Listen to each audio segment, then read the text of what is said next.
Hi everyone, thank you so much for being here. My name's Emily, I'm with the Flute Center. We are so excited today to present Ashley Beauchamp and Stephen Clarke, courtesy, yay, yes. And we're presenting them courtesy of Yamaha, so we're so excited. We have some beautiful Yamaha flutes here, so if everyone in the audience will spend some time trying them with us, we would love that. But we don't want to delay this recital in Masterclass anymore, so we'll welcome Stephen and Ashley to the stage. Good afternoon. This is pretty exciting being here. So, I know there's 3 people going to play in the class, but I thought maybe we'd start off with a couple of pieces. And we were thinking about what we could play here, and we wanted to play pieces that we love, but we also don't think are played maybe as often as they should be. And I also have noticed from when I come to the States to work, you guys choose totally different repertoire to what we choose in the UK. So I'm hoping that some of these pieces are not maybe as well known to you as we think they should be. So we're going to start with the first movement of a sonata by Mouquet.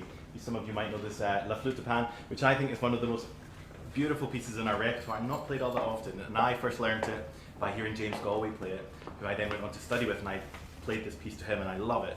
And so we're going to play the first movement, which is called Pan and the Shepherds.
I've played a few times and love. And have you ever played it with another flute player? Has anyone else? No? It's a piece that I don't understand why it's not played so often. It's by an Australian composer called Anne Boyd. Anne Boyd, although we maybe haven't heard of her, is so famous in Australia. Whenever I go to work there, everybody knows who Anne Boyd is in the musical world, but we don't seem to know of her. And she's written a couple of incredible pieces for flute. The first one I played was called Goldfish Through Summer Rain. And it's a bit of a weird title, and it kind of explains this image of looking through the pond as the rain comes down at the goldfish swimming about. And you listen to it and immediately you know that you're looking through a pond at goldfish. It's incredible. I recommend you check it out. This is the second piece I played of hers and my favourite. I love it. It's called Ballymood's No. 1. I've never heard of Ballymood's No. 2, so I don't know if that exists or not. And it's quite unusual. It's a bit like a jigsaw. The flute and piano sometimes work together and they sometimes work apart, and it all kind of just clicks in place. And it ends up hopefully sounding like Indonesian gamelan music. So it's really unusual. And I think it's such an amazing little addition to our repertoire. We'll play it for you. It's by Anne Boyd, and it's called Ballymood's No. 1.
intro piece, right? It's a good one.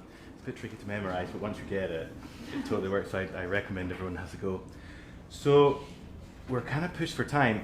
I just want to say huge thanks as well before we start the class to Tom from Yamaha.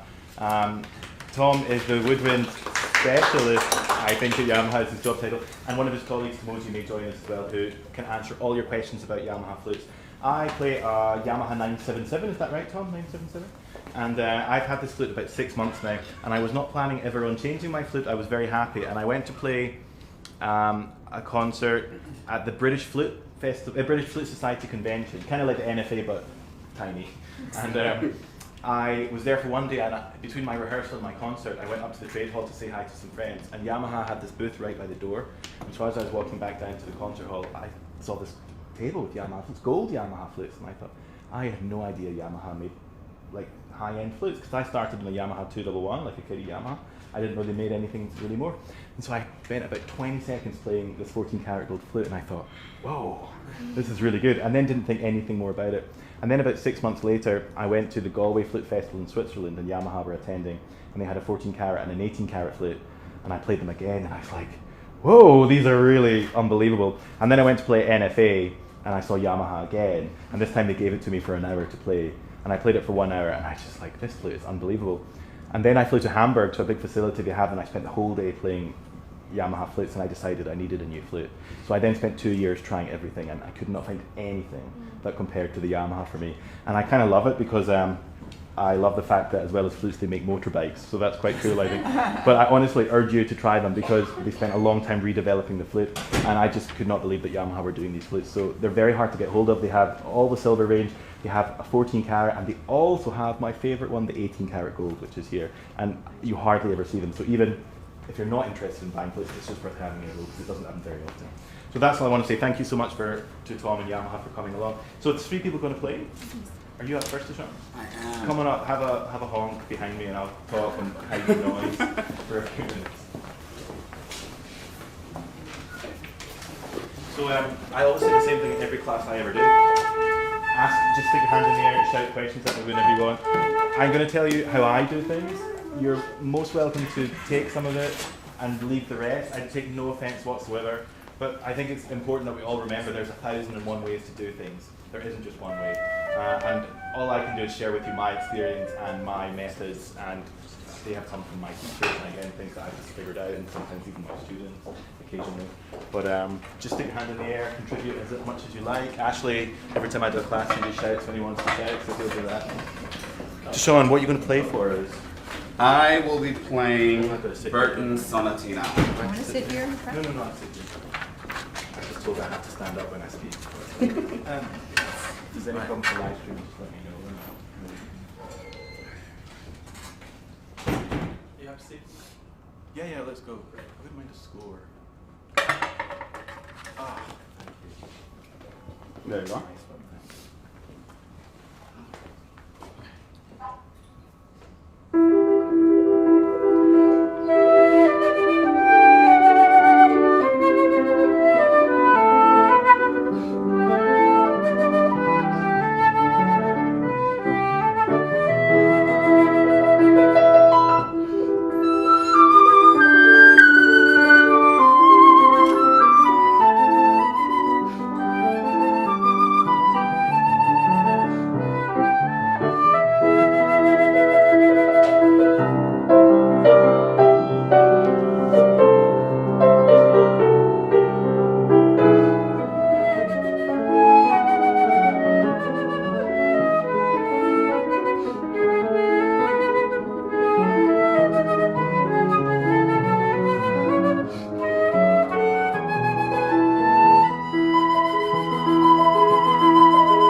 playing on? Thank you. Mm-hmm. It's very clean, and I love it. I think as flute players, is this where I have to stand? I know there was a specific place, I can't remember where it was now. Am I okay here? We're all obsessed about making this clean sound. Me just as much as anybody, I promise you. Your sound is super clean and I love it. However, to my ear, you're too turned in with the head joint. Don't change anything yet, because we're going to experiment. Which gives you this super laser beam focus in the sound. But it makes it much easier to split notes, which happened a few times. And also your dynamic levels are kind of two in the middle. And you're working so hard, but the flute isn't helping you because it's so turned in. And if you turn out a little bit, yes, the sound isn't as clean, so we have to work harder with the embouchure. But all these other things that are going on around here become open and accessible to us. This is how my mind works. I'm sorry if this makes no sense to anybody at all. So let's experiment. This might sound weird, and it's going to feel weird, but you've got to give it a chance. So do you check where you line the flute up? Where do you line it up? I look to see if it's like right in, and then I turn it out. Yeah. Okay, so it's up to you. I know everyone has different ideas of doing it. I think if you turn it out more, it's going to just get a bit weird in terms of the balance. So what you could do is either turn it a little bit more, or you could even just roll the keys a tiny bit. I believe this is called the rock stroke position or something. Some key flute player will tell you this. I don't know about these things. But for now, let's just turn the headpiece. So it's pretty much in the center. And I mean, these are like millimeters at a time, you know? Yeah. Sometimes I say this to people like, let's turn it out so far. And I'm like, no, it's tiny, tiny things. Play me just your very first note. Don't even put it in context. Just play a really great E. Okay, no vibrato. Great. I think we can go further, you know. You're like me, we're both blessed with quite a big bottom lip. And that does make playing the flute a little different. So we have to take that into account. Yes. That's it. Do you hear the difference? Yeah. Play one octave higher. In fact, just play that E and then just join up an octave. Good. Can you do it as a harmonic so the upper octave comes out, but you're going to play the low finger? Yes, so play the low one and then the upper one. Sorry, the middle one and the upper one. Yeah, and I think you can work a little more from here. Yes. Okay. Now, we're constantly thinking as well of the sound going this way, and I get that because, of course, we know the air splits. But you know, our buttons are down here. The air has to travel this way. And I constantly think of the air traveling down this way, and it makes a big difference in just in terms of filling the room with your sound. So try it, think of it if you can. Send the air spinning down the bottom end of the flute. Yeah, now you're supporting like 10%. Oh, okay. I think you need about 40%. Yeah. Has anyone got a flute case? I've got a flute case.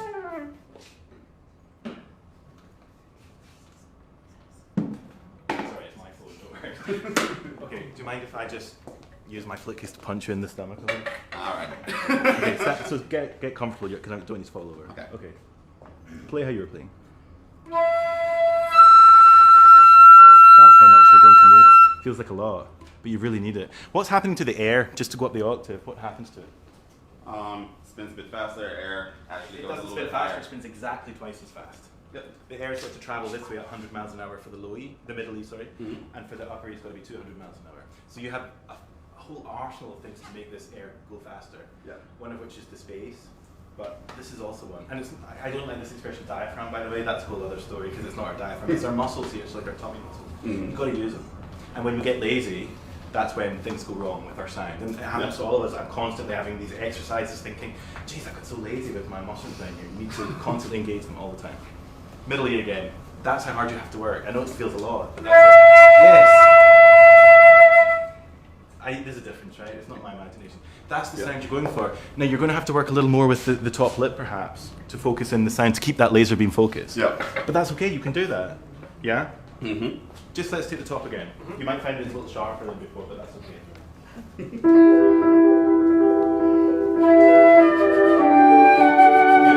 DeShaun, play me the first note. Sorry, the beginning of the first note, so I'm listening to. Okay, so you have to practice the beginning of that first note, so every single time it's going to be right. What articulation are you using? Like a soft, like a D. Do you ever use no tongue at all? I actually use P all the time. And do you know when I first used it was Beethoven 6? Do you know Beethoven 6? No, that was a bad example.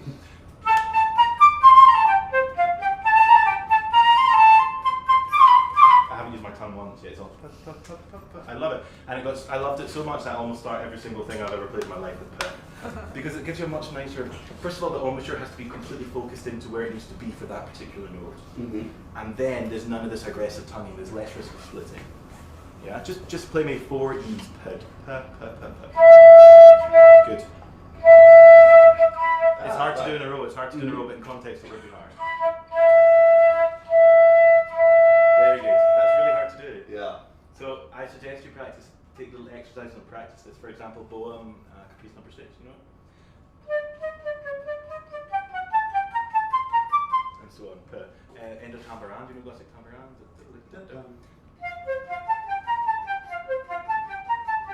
Anything just to get that really laser beam. Yeah, that's the perfect moment for it. He's a dodgy note anyway. Yeah, so Pet will work really good there, I promise you. Just play me on your own without Ash. Just play the beginning of that. I still hear almost nothing. If it splits, what's it telling you? That I'm not supporting. Possibly. What's it telling you about the airspeed? It's not fast enough. No, it's too fast. Too fast. It's too fast. Yes. The third note's a wee bit flat. What is the third note? That is a G. Okay, just let the G. There you go. Okay, let's do this with piano, please. I'm sorry if I stopped you too soon. Oh, I'm going to drive you mad. My students hate me. This is why.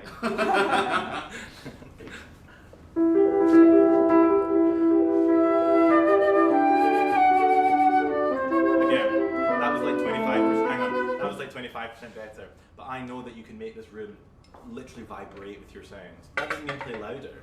It means use the room to your advantage. You know what you're doing. You're humble with your flute playing. You don't need to be. Take control. You're the boss. Okay. Good,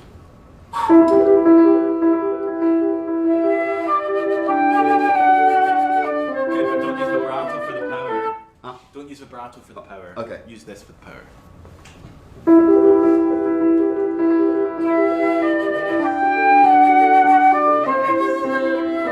Listen to the pitch all the time.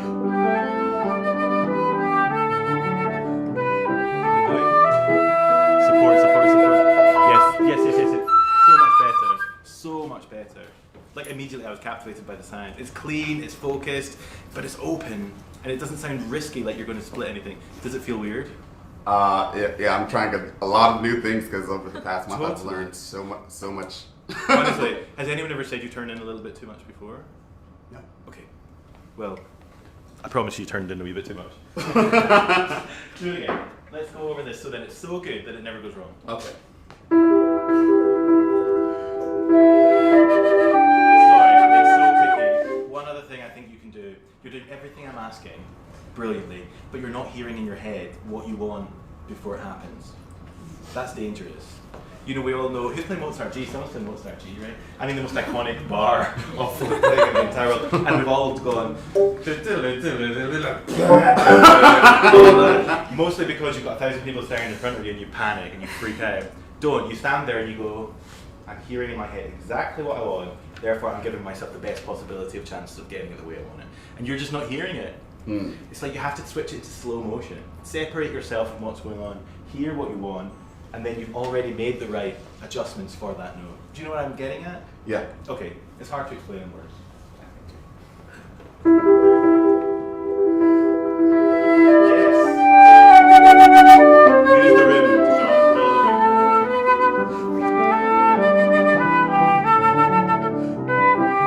Fantastic. Okay. I would never ask someone to do as much of this in 10 minutes, but you can do it, so I'm going to say. Do you ever think about the cavity behind the lips in the mouth? Yeah. What do you think about it? Do you ever change it? Do you ever experiment with it? I do know about vowel play. Yeah, vowel's part of it. I mean, I like to think if I'm going to have a slightly smaller space here, which you are, because it's all this mid-register, kind of awkward, easy to split notes, we can make the sound much more resonant by opening up behind the lips. So literally, I imagine what sporting ball we're going to play with today. Whether it's a golf ball, a ping pong ball, a tennis ball. In your case, I would say, let's go for a basketball. Yeah? So it's big, because if we open that up, the sound will change. Ash, can we just go for the top? Here's a small ball. Here's a big bass.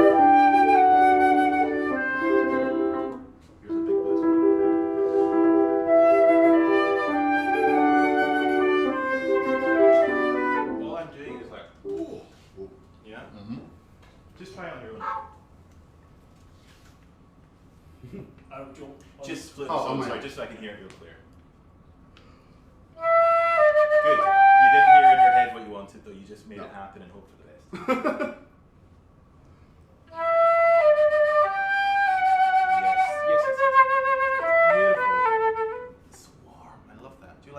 Yeah, I do. Are you sure? Because if you don't like it, you don't have to play it like that. I'm just trying to get accustomed to feeling all of that because it's an alien feeling. It is. I know exactly what you mean. And sometimes I will move my flute head joint like 1/100th of a millimeter, and it feels like it's over here. You know, it's so extreme. Mm-hmm. And I talk a lot about thinking in slow motion, and it's kind of something you can develop, and it's very hard to explain. But so although you're playing in perfect time, in your brain everything is like really slow, so you have complete control to make these adjustments. Almost you can feel that something isn't right before it happens, and then you can immediately change. I mean, this is the idea. Whether it works or not all the time is another story. But you're in control now, rather than just blowing and hoping for the best. Yeah. Cool. Do this again. I might stop you and then we'll jump on. But that is so fantastic. Do you record yourself? Yeah. Good. Yeah. Okay. It's the best tool you'll ever do to learn.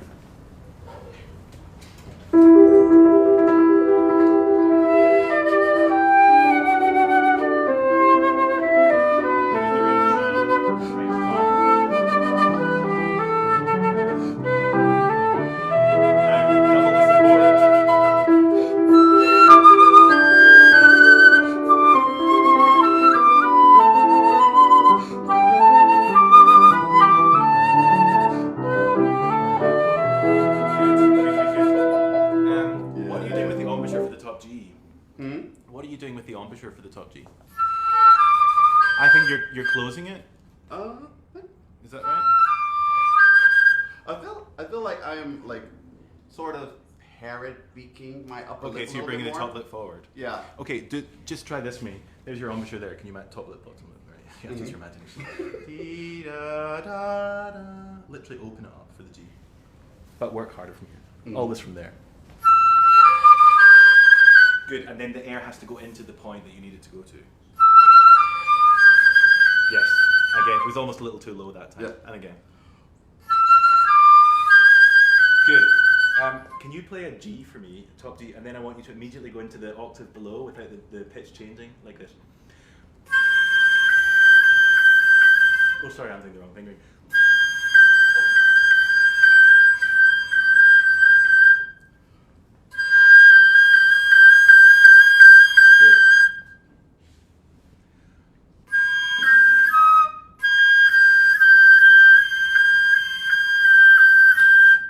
Arpeggio, alt G, starting from a low C.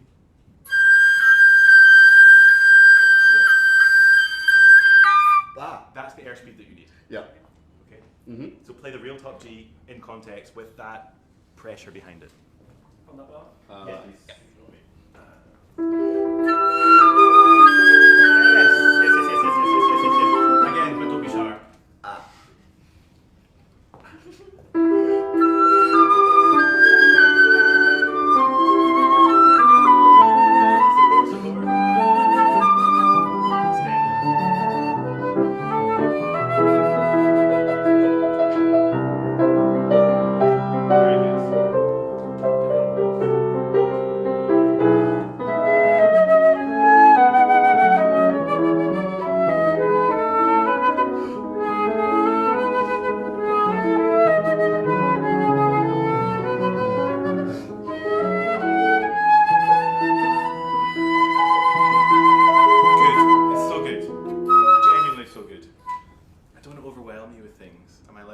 Give me something else. Vibrato, let's talk about it. Okay. You know, the biggest thing between European playing and American playing is vibrato. Do you know, have you noticed it yourself? You guys go for a much faster, I don't want to say shallow, but I'm going to say shallow vibrato than in Europe, where we go for this like big thing that you can drive a truck through. Sometimes it's so big. I love your vibrato, but it doesn't really change too much.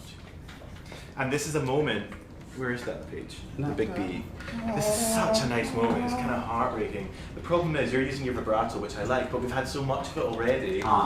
It's not meaning anything to us anymore. Do you know what I mean? It's like Ash and I. This is Ash's first time in New York, So we've done all the New York things. We went to Statue of Liberty, we did Times Square, we went to Ellen's Stardust Diner, all this kind of stuff. And the portion sizes are enormous. And they're so big that by the time you get to the end of your cheeseburger, you're just like over cheeseburgers for life. Do you know what I mean? If it was just a little bit smaller, you'd walk out going, oh, I can't wait for my next cheeseburger. And this is our problem. Your cheeseburgers are way too big. Okay? Yeah. So, let's take this and do anything you like different to what you did. I don't care what, but just something different. Just let Flute in this one for a second. Right at 4? Yeah, just from that G sharp. Good. The connection of the notes is a bit lumpy. Hi, hi, hi. Yeah, nice and smooth. Yeah. Beautiful. Okay, so this time do the same thing. And you know when you did the G, the embouchure open? Mm-hmm. You know what I'm going to say. Yeah. Do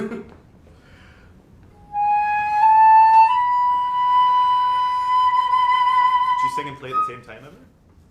Yeah.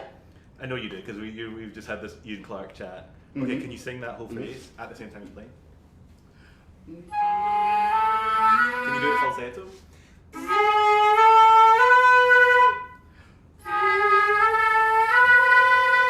With the piano? 3, 4, 1. Great. Now without the singing, but exactly like that. 3, 4, 1. Yes.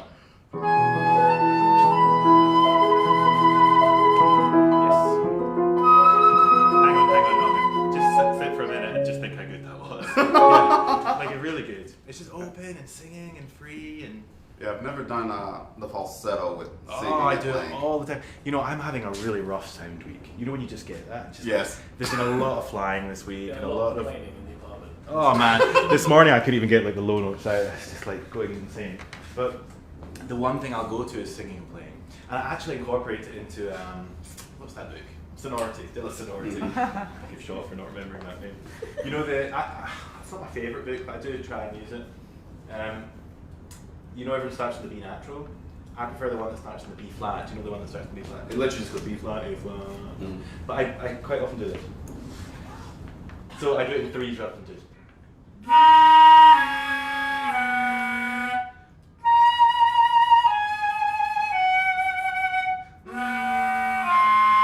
It doesn't matter the pitch of my voice at all. It's just about keeping this resonating. I also have this little tune that I do based on The Lion King. I saw that. You know, you always used to this tune. It was really good for singing things. So the tune goes out.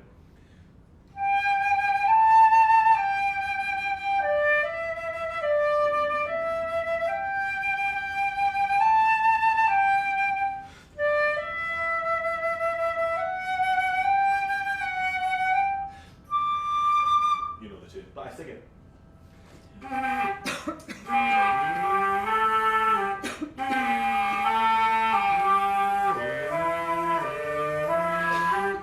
Makes everything like connect and resonate. Do you know the tune? I do it on all keys, but I like that one on a G bass. No, you know we're not going to waste your time on that. But you get the idea. Yeah. This is a perfect example for it. I could spend an hour on those 2 bars just trying to get it singing. But now you have it singing. You also have the embouchure placement for this already, so don't change it. You're changing it too high. Let's go, please, Ash, from 3. Am I going into way too much detail? I'm sorry. I'm trying. Don't want to overwhelm you. And the bits you like, you keep, and the bits you don't like, you discard, and I'll never know. This is all fantastic. Okay. Thank you. Okay. Figure 3, please. Okay.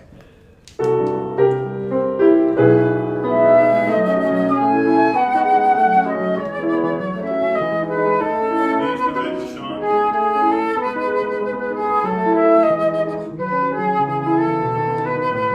Use the vibrato.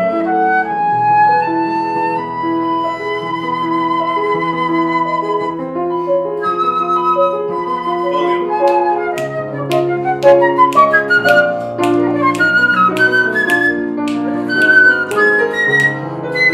Yes.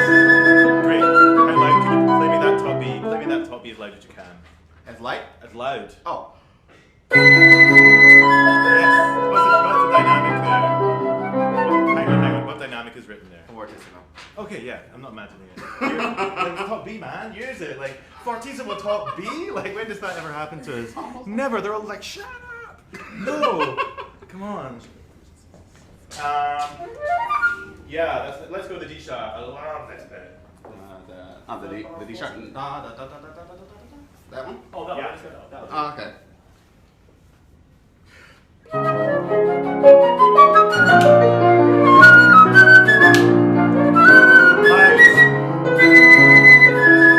Not too fast. Always DeShaun.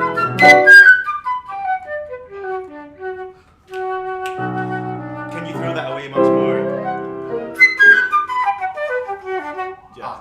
You're making something over nothing there. Oh, Yeah. It's like the slinky falling down the steps. Your slinky's like, "Da-na, da-na," you know what I mean? It wouldn't. It would just like fall down the steps. Yeah. Yeah. It's almost like you're like adding this weird dotty thing in there. Or whatever the notes are. Mm-hmm. Just do it on your own, that bar. It's just too delicate. Have you seen the Joker? Yes. You know where he's dancing down the steps? Yeah. It's gonna be that vulgar. Yours is like a little pretty lady. Oh, the ugly Joker is about to kill people.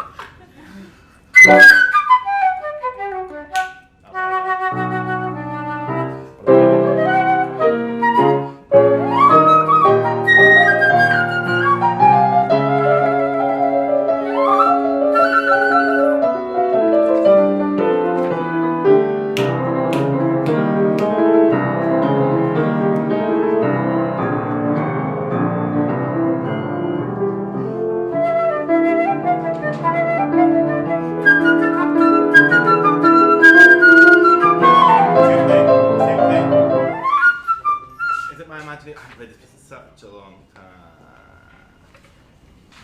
It's a bit like this. Can we do figure seven? Seven? Yeah.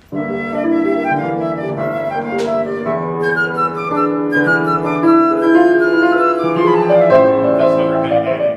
One more time. That's not really what's written.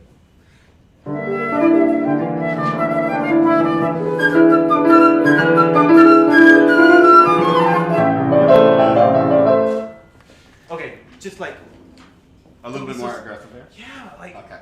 you know, we're flute players. We always get the bird tune. Let's not the bird tune. Okay. I'll give you 2 bars of 7. Okay.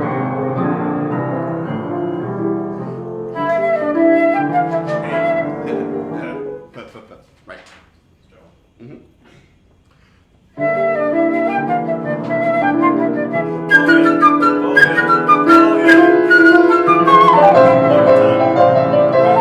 DeShaun, what's the accent written on these notes? Is it staccato? Is accented with the staccato on I it. think they're too short. Okay. I mean, we're talking like 5% too short, but it's giving it less masculinity, if you like. That's a very posh word, isn't it? One more time. Yeah. Longer. Yes. Long. Good. Wild. Yes.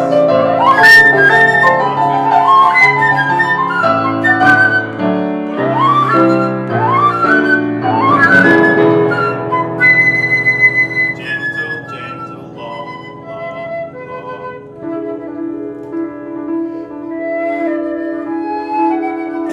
Into the flute. Yes.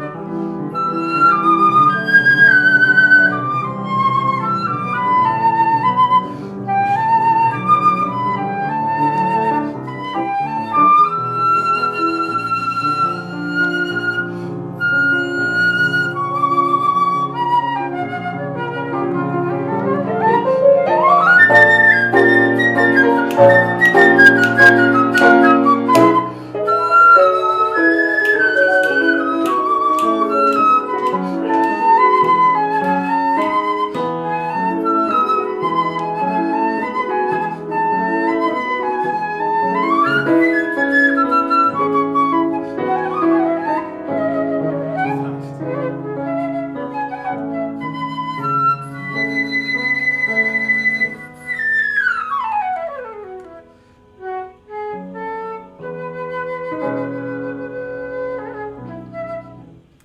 Very good, bravo. We're not done. If I remember right, at the end, I know that's out of context. Yeah, I do it there. Not the bottom one, the middle one.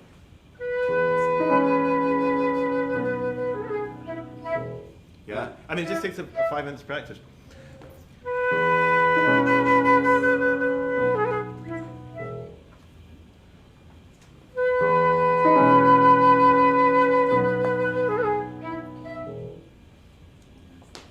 Do it again.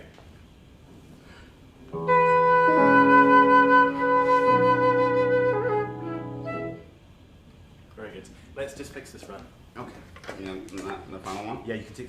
What is that note? Top B? Yeah, B, and then it's just a B, E major scale going down. Just play. Oh, just an E major. Play it for me. Not too fast. Good. The problem is the first like 4 or 5 notes. So you take your time over those 5 notes. Use rubato, not necessarily for a musical purpose, but it's a friend of ours, rubato, because we can pretend we're being very expressive and actually we're just slowing it down. Yeah, so that's a good moment for that. Yes. Don't be too slow there. There's nothing happening. Okay, let's put that into context. Okay. It's a weird little ending. This I remember we actually even looked at this, didn't we? I was like, this ending is always really weird to count. Can we go 15? Is that an odd place? No. Okay. DeShaun, you're not playing with your beautiful sound.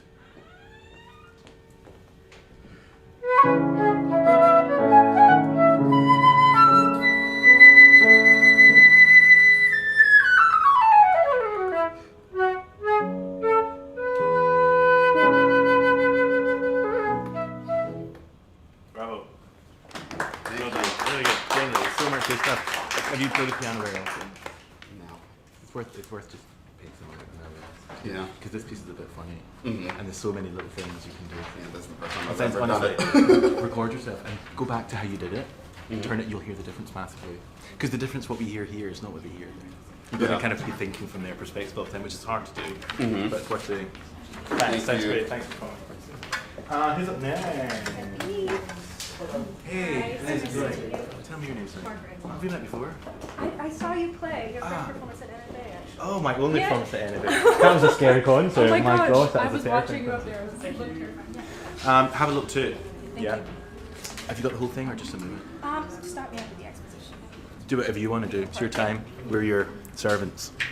A few years ago, actually it's a few years ago, a long time ago, I was like early 20s. I was working with an orchestra, and it was an opera orchestra down in the south of England. And the BBC came in to do this documentary. And the truth is, I had absolutely no idea what I was doing. Like, it was way beyond my depth at the time. All these like real hardened musicians who'd been there for years and years and years, and I was just thrown in and having to play flute in this orchestra. And I was there for a while. And the BBC came in to do this documentary. And there's a guy in the UK called Gareth Malone who's quite famous on the TV. You'll never have heard of him over here, I don't think. And he does all these classical music programs. And so the idea of this documentary was that he was going to get an amateur chorus, and they were going to perform in this like world-class opera company, and they were going to document the craziness of what would happen trying to bring these two worlds together. And this went on for a couple of months. And of course, in the orchestra, in the pit, we didn't see any of this. We just occasionally saw a TV camera floating about. So the orchestra management of the BBC decided that what they would also do is they would have this separate program going on, and they would audition like kids in the area, and they would all win the chance to come in and play with the orchestra and be mentored by some of the principal players in the orchestra. And I was not too happy about this because I was struggling at the best of times. Anyway, I got these two kids that came in to my flute section. One girl, Natalie, who is now a barrister, a lawyer. She's done very well for herself. And this other guy came in to play flute. Yeah, this little funny, like Justin Bieber haircut. And I loaned him my piccolo, and he played this piccolo for a while. And then we went through this run of the opera, and then I think having spent 2 months sitting beside me, he decided flute playing was not for him. And he decided he'd go off to college and become a piano player, and this is him sitting here. So this is how we first met, and we play all over the place together. And there's nothing more humbling and make you proud than when you see your students, if you like, go on to do really great things. So, Mozart. Yes. Ash, where are you going to go from? Let's not do the whole thing.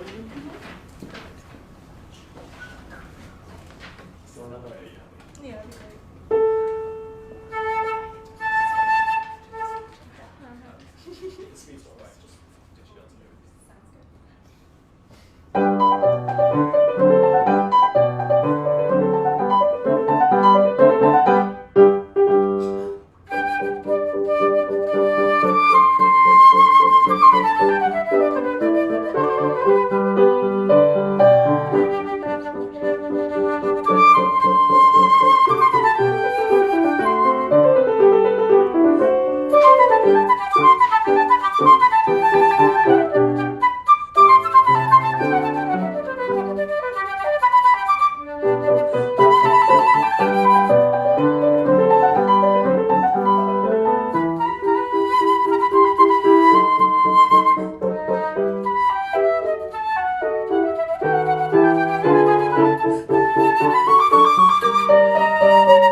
Great.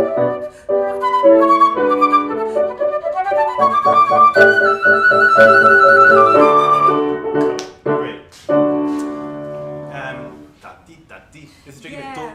When it goes into the, I call them semiquavers, you call them 16th notes. You can't extend the first one too long or it sounds out of rhythm. Yeah. It's going to be like 4 notes. Just do that. And then I want to work on a million things. It sounds so good, by the way. Sorry for that. Oh, Really genuinely good. Thank you. Loads of sparkle, which is exactly what I'm always trying to get in my sound. I feel like I play with this style sound. I want your sound. Oh. Where is it?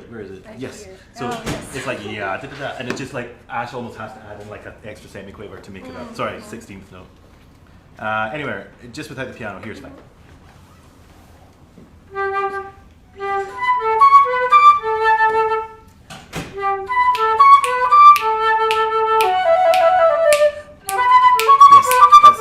That's it. You got to just move off that so much quicker. And I kind of do it like by releasing the top lip a little bit, Okay. if that makes sense. Yeah. I feel like if we blow too down at that point, it goes so fast anyway. Are you performing this at any point? I'm gonna be using it for festival and stuff? auditions. Are you going to play it with an orchestra at any point? I mean that's the dream, but no plans. This is actually a really, I've lost my flute. It's alright. This is actually a really fun piece to play with an orchestra, I think. And also, just going off topic, if you ever do play with an orchestra, what I do is play the first bit of the toothy, so that the first notes you play are not that bar. You know what I mean? So this is in mine, I can't play this one. So the conductor comes out, and normally you stand here like for about a minute and a half, and getting nervous. Don't bother, just play. No one is going to hear you because the whole orchestra is honking away. Okay, that first bit. Say again. Your flute's on the table. Oh, thanks. Could you pass it forward for me? In general, I think it needs to be a little louder. Yeah. I was standing at the back and I was losing you slightly. Now, thank you. Sorry, it's just a flute. Everyone's like, Ash takes no prisoners. I can test that. He's used to working in the opera house, so he gets his big diva fat sopranos honking away, I think. Okay. But you know what? It's good for us because when it comes to playing with an orchestra behind you, even if it's a lighter orchestra, we do just have to make sure that the audience are sought to. Yeah. In general, I love it. It's got loads of style, loads of elegance. I think the audience get about 30% of what you're giving them. Yeah, I'm very nervous right now. So Don't be nervous. Honestly, you know, here's the thing. I used to get so nervous when I was a student, like to the point where I actually thought, I can't do this anymore. And then I went and worked, and then I gave up the flute for a year because I couldn't take it when I was about 24. I just couldn't do it anymore. I could not hack the pressure. And I didn't play for a whole year and a half, and then I went back to playing. And I went through the spell going, I'm fine with nerves, it doesn't really matter anymore. And now, at 36, I'm like terrified of it. Everything gets such, he doesn't understand me sometimes how nervous I get. But you know, here's the thing, and it's a horrible thing to say out loud, but I'm going to say it. You guys don't matter. You're so irrelevant to what's going on. I'd love you to have a great time. Genuinely love you to have a great time, but see if you don't, no big deal. Do you know what I mean? Like, life still goes on. I'm still going to go to tomorrow's concert, and then I'm still going to go to the next concert, hopefully. Like, and you'll tell your friends, perhaps, oh, see, that's rubbish. Fine. I've had people think that about me before. You've had people think that about you before. And you've had people think you're amazing. All you have to do is do it and love what you do. The people that are not on your side are never going to be on your side. We can try as hard as we like. And it's only music. Like, we make this into such a big deal. This is noise, controlled noise. And we're all like talking about it like it's such a major thing. It's nothing, it's just sound. Like, but people are so snobbish about it and so aggressive and like take it so seriously all the time. Things go wrong in performance all the time. Things are easy, things are difficult, and things that are difficult will always be difficult. We strive and practice to make them more successful when we didn't, but they're still going to be difficult, accept it. And the people that can't understand that and are constantly sitting there nitpicking and looking for the faults will always be nitpicking and looking for the faults. They are the most irrelevant people you will ever play for. This is so important because otherwise they're going to ruin this whole experience. Yeah. It's just music. Like, we are not heart surgeons. No one is on the operating table dying because we play a wrong note. The worst thing that can happen is Nancy thinks you're rubbish. Oh, but I wouldn't. Nancy does. But you know what I mean? It just doesn't matter. It's music. Yeah. Do you know what I mean? Yeah. If you want Ashley to play for you, he'll still play for you as long as you're paying him. He doesn't care. He doesn't care. It's a job. Like, we love what we do. It's so important because we love it. It's got to be important to you. They're not important to you. You can only give your best. And if they don't like it, they don't like it. But trust me, your best is real good.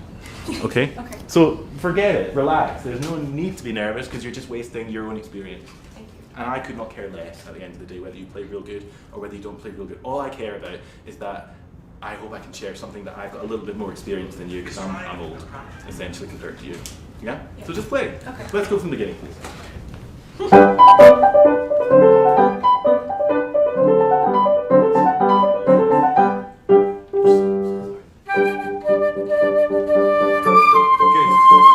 Articulation. I love a good bit of articulation. You don't need this at the moment. Okay. Play me that first note. Okay, I love that better already. Yeah. I think you're just really worrying about that. Okay. What's the tongue doing? It's stopping the air before it has a chance. Where to is get it in your mouth? Where the tongue is, it's right where the gum meets teeth. Okay, so it's quite high up. That's where I probably play mine as well. Actually, I don't. I purr this note because you're not going to split it, but that takes a bit of balls to get to the point where you're willing to do that. There is no tongue there. If I put tension in my lips, it splits. There's too much tension. Really, like, do that.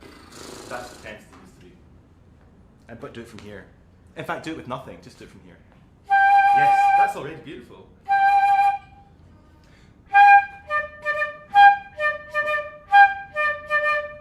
No tongue at all.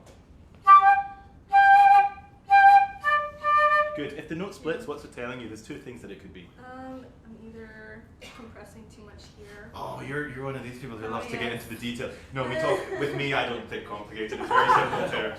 Give me in terms of airspeed or position of arm. Air's either too fast or Yeah. too slow. Yeah. Well, okay. I'm going to ask you guys a question. This is something that occurred to me a few years ago. What does the airspeed control in its most fundamental way? I guess volume. No. No. Okay. That's what completely the wrong answer. Airspeed controls pitch and quantity of air controls volume, and they are two independent things. So if you want to play loud, you increase the volume of air. Volume controls volume. Yeah. If you want to play a high note, the speed of the air has to be real fast. If you want to play a low note, the speed of the air has to be real slow. Follow this so far? Yeah. When I had this moment, I was like, oh my god, why has no one ever explained this to me before? So let's say you want to play a high note really loud. What are the two things that the air going to have to do? You're gonna have to use a lot of air and it has to be faster. Cool. Twice Let's as say you fast. want to play, exactly, that's the one. Let's say you want to play a really loud low note. You need slower air, but still a large amount of it. That's it, and that's hard. And that's why quiet and high is difficult, because we need a tiny bit of air but to move very fast.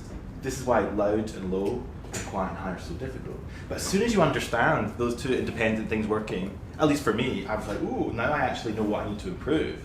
Rather than just like closing my eyes and hoping for the best, I know my air's too slow or it's too much of it or vice versa.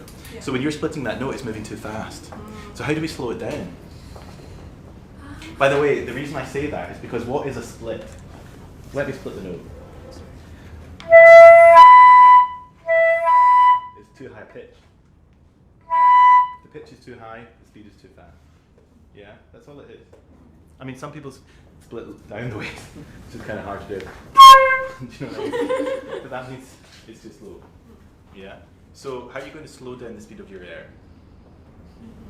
I'm going to not hold as much. Okay, you're thinking way too complicated. Yeah. Let's look at this door Okay. and this door. Okay. Which is bigger? I mean, this one has. Yeah, because it's got two doors you can open. So let's say there's like, I don't know, 20 people in this room, and the fire alarm went off, and I say, evacuate!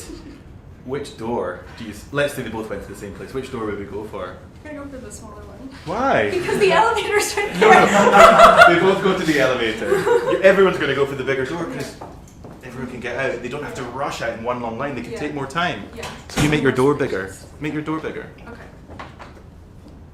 Just play that. Da, da, da, da.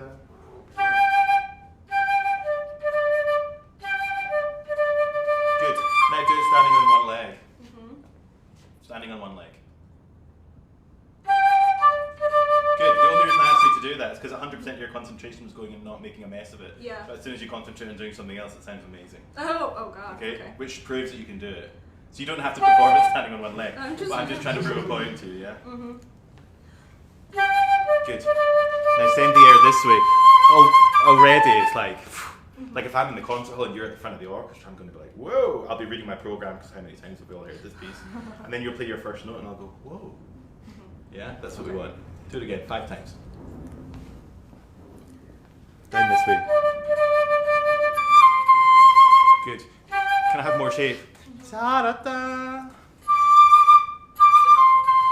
Yes.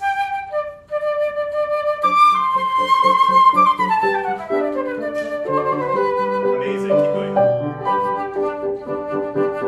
Okay, fantastic. So here's an awkward little bar. Talk to me about this a little bit. What you're going to need to do? I feel I need to. Don't feel, just tell me the science. I need to loosen up here. No, that's how you feel. Just tell me about the airspeed. Oh. The airspeed. Ah, it needs to be slower. Do you know, a year ago I took flying lessons, like to fly a little plane, Yeah. which was utterly terrifying, and but really good fun. Like I loved it, and you go every week and you take your flying lesson, and then eventually go up on the plane on your own, and that was terrifying, but it was good fun. And when you're coming into land, your instructor, all he ever says to me is, airspeed, airspeed, airspeed, airspeed, because airspeed is so important. Because if you're going too fast, you're going to bounce along the runway. If you go too slow, the plane's just going to literally fall out of the sky because you'll stall. And even on your little speedometer, there's a little triangle called the triangle of doom, and as soon as the thing hits that triangle, you're in trouble. It's the same for flute playing. Yeah. Our airspeed is everything, everything. It's like landing the plane. I need the airspeed to be exactly where it needs to be. If it's too fast, you're not going to be able to land. And if it's too slow, you're going to fall out of the sky. Exactly the same. And I told him this, and he had no idea what I was talking about. So again. This time let's take the 2 bars intro, because I want you to have time to prepare. And exactly what we said to DeShaun about hearing in your head what you want. Okay. This is an intimidating moment, because you know every person listening knows it inside out. But they're sitting here thinking, thank God that's not me. Okay.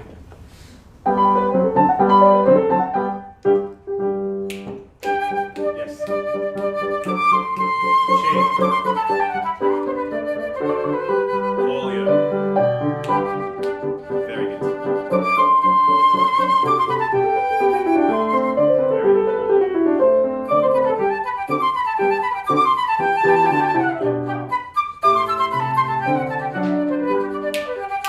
Volume. Good. Keep going. Ha. Pep, pep, yeah. Can you do that for me?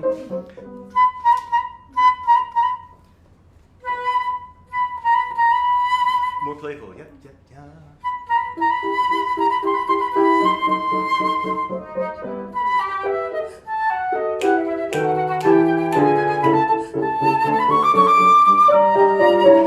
Just relax.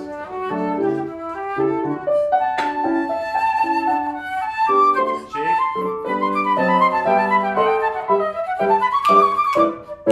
Very good. I'm so sorry to take your music away. You don't, why do you even need the music? You don't. Do you play it from memory? Usually, yeah. Oh, for goodness sake. Oh, I used to be so obsessed about memorizing. I felt so guilty every time I did a class I took away. Now I'm trying to be really gentle. But you're like, I play it from memory anyway. This is so good. I still want more. Yeah. You know, there's 101 ways to do this. And we hear all these different recordings from all these different players, and we get paranoid because we don't do it like that. That's great. Yeah. Do it your way, because your way's so good. Don't feel you have to conform to anything. Okay. Mozart's dead, he don't care. Okay? Let's go. Cha cha cha. Da ga da ga da ga da da da. You know this. I think there's more expression in there.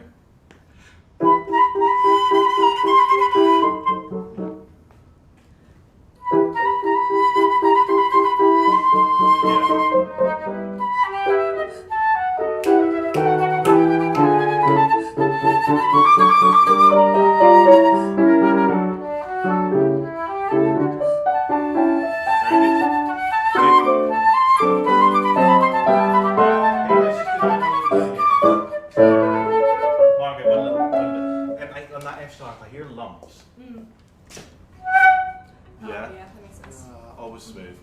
You know, every time I've ever seen anyone do a masterclass on this piece, like when I've played it or when I've sat and watched them, they all say Mozart was an opera composer. You know this sort of, and he was. But I think all they're really meaning is character times 1,000, and there's so much character there, but there's still more. You can never have enough. At least not to my taste. Maybe some people would disagree, but I'm not bothered about those people. Okay. Okay. Can we go around there, Ash? I don't like. Yeah, where would you like? Can we just go back to the... Oh yeah, yeah. Right. Do you need one?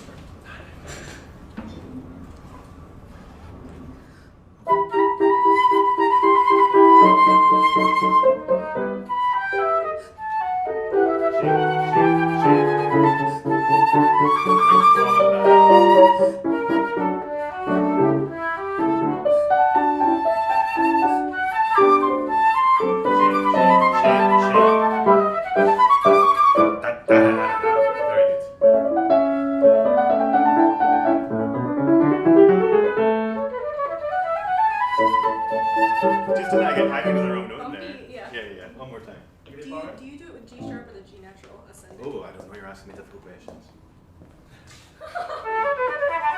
Oh, I see what you mean. I do G natural.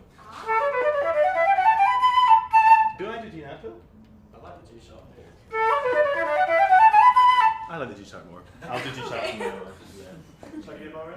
Sure.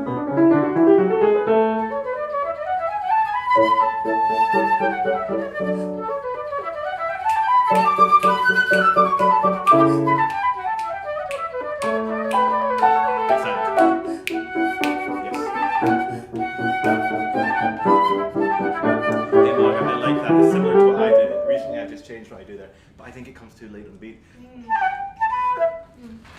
you know what I mean? Yeah. Yeah. It's just funny and quirky. Yeah. I think that's a nice thing, but at the end of the day, it's an awkward trill either way. Yeah. And I just think that sounds very elegant, and it's much safer for us, and conductors always chuckle when you do it. I'll keep that in mind for the practice. That it just not G sharp. The orchestra has the G sharp, so it's maybe what I said. Okay, so I've just been playing the wrong note for 28 years, that's all. But that's okay, we all learn. Okay, let's go from around there, please, with the G sharp, and I'll just absorb Same my place with own the bar. shape. Shoot. Sorry, what now? Hey, you know, take the breath. Why are you taking the breath like? Because I hate myself, that's why. Don't hate yourself. You take it like this close to the note, but you've actually got like so much time. Take it all the way over here and just hold and wait, and then play rather than like take the breath way early, because also, I mean, it's a mental thing that we do as flute players. We have like 97 bars rest and we breathe exactly like before the note. Take it ages in advance, and then you're not going to have any of that rest.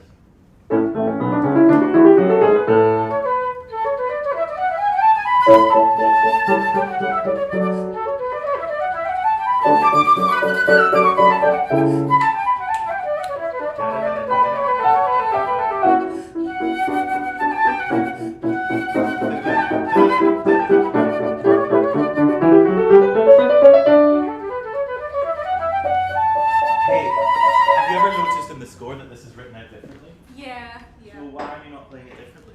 My teacher told me not to, Oh, but I like no. the grace note stuff. It's fun. Do it then. Okay. I'll not tell your teacher. Okay. I do. Well, is it an F sharp or something? Can we just play from the beginning? Where is it? Oh, da, da, da, da.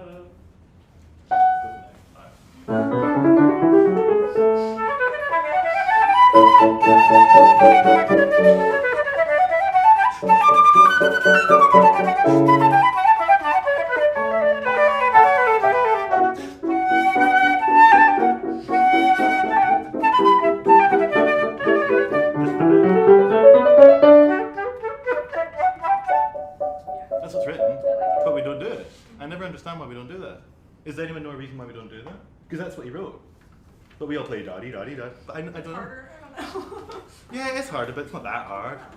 I actually was thinking, oh my god, how does this go? Like, my brain is having to work overtime. Do it. Okay.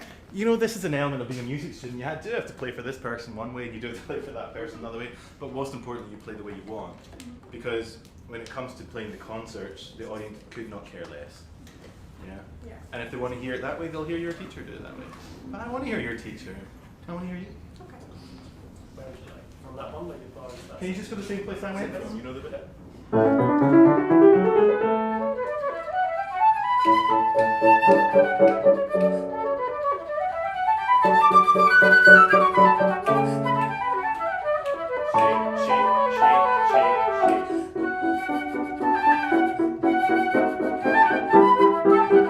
Here we go. This is the bit we're listening for.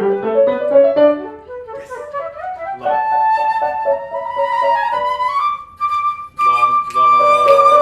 Not too short, these notes. Yes. Now cheeky.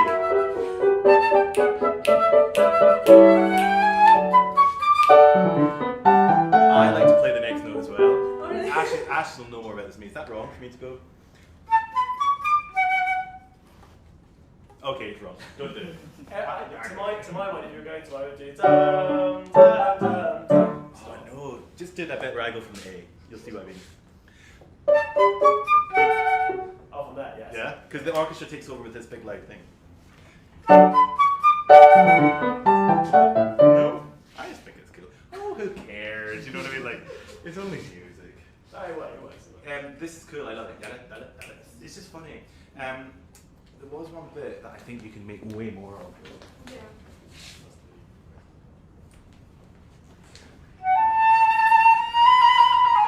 These trills, like, oh, they're heartbreaking.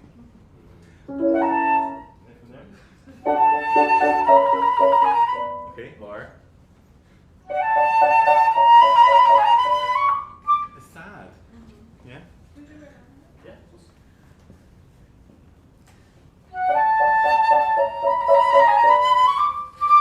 Good, keep the sound going right through.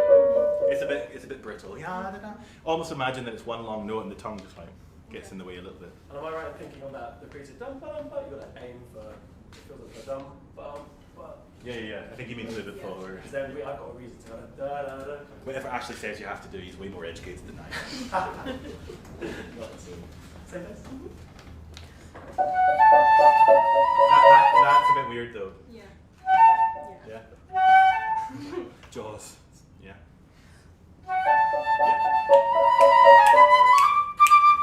Good.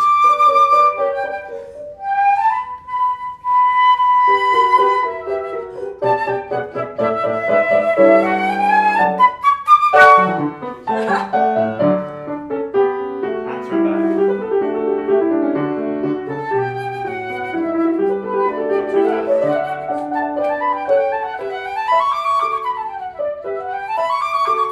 Here's the bit.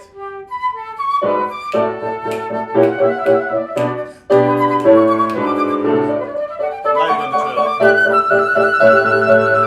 Okay, don't be too late on the resolution. Yeah. Someone once showed me a really cool fingering for this, and I can't remember what it was. Does anyone know it? No, okay. There's another fingering at that point, but I can't remember what it is. But I sometimes do it, sometimes didn't. Fantastic. It's just, it's fun. Yeah. Like, this is like the One Direction of its day. Yeah. Do you know what I mean? Yeah. Don't play it like Sting. Yeah, play it like One Direction. You know what I mean? It's corny. Cool, can we go on? Yeah. So this is just like 3 before you come in. Oh no, that's the weird place. That's fine. Just before your low D, let's just jump to that bit. Okay. Yeah. So he's going to give you 2 in a bit. Oh, I'm sorry. No, I did. Sorry. I mean, So before 107. 3 bars before. Okay.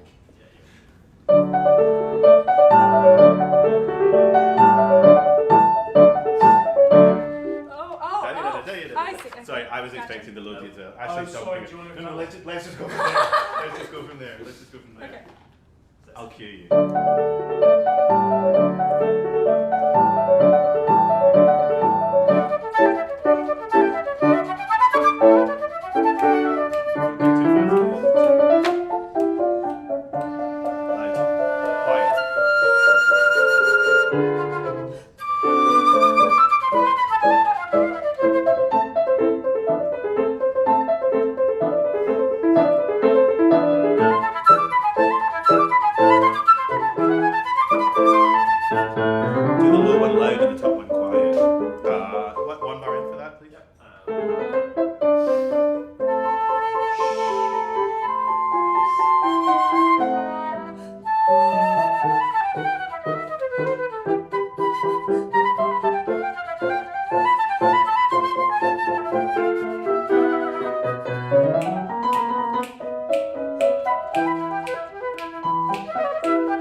I've been chunking it into Chunking, I love that. Do you know this word, chunking?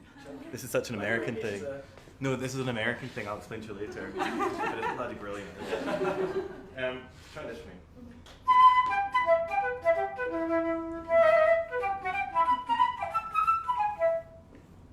Just without the piano, of course.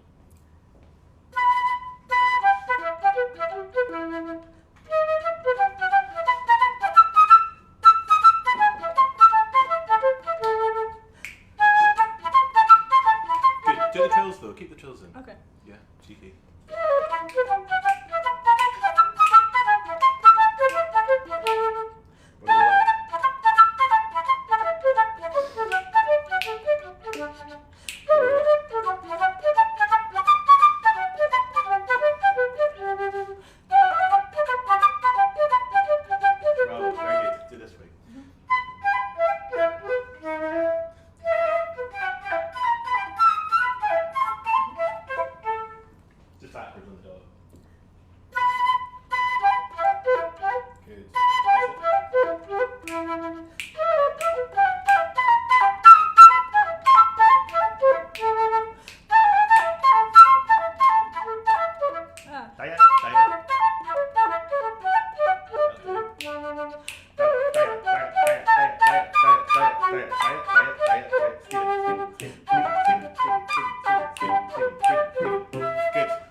swells so beautifully, but it's adding a lot of extra pressure there. I don't think I do that.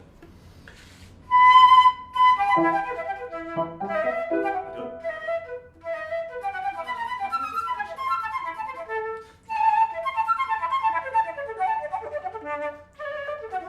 what I mean? Yeah, I think so. It's up to you at the end of the day, but I'm like, whoa, you're really adding a lot of work to yourself by doing that, and I'm not sure anyone's going to notice. Okay, as written. I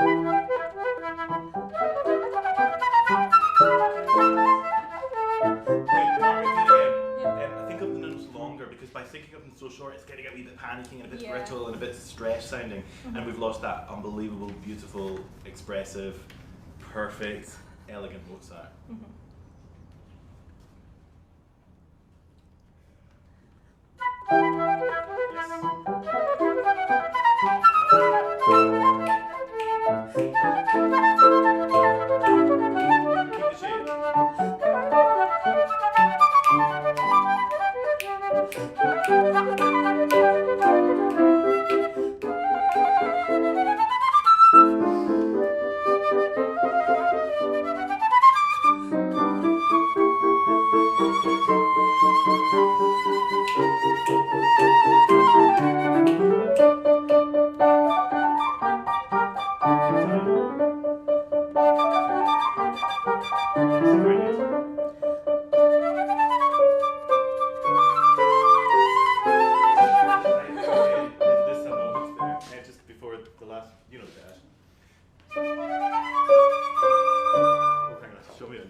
Yeah.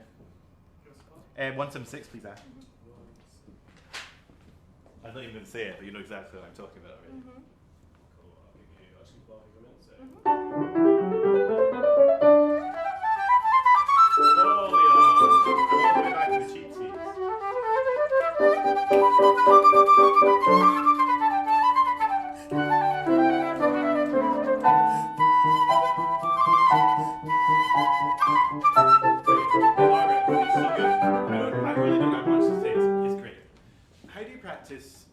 Tell me, are you studying?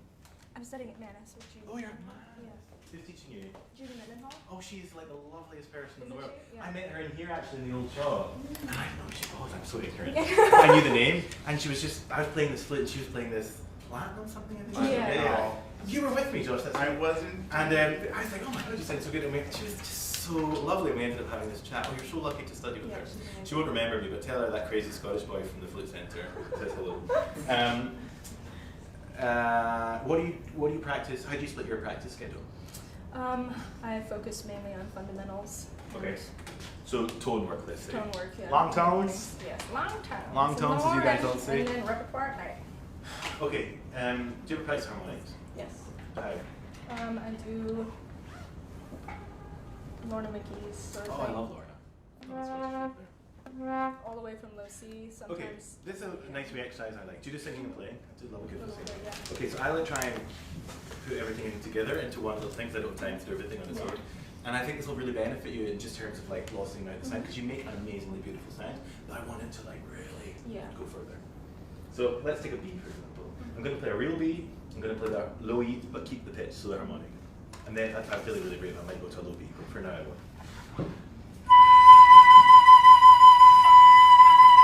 That's step one. Do this for me. Is the E harmonic? Yeah, but start on the real B. Okay, step two.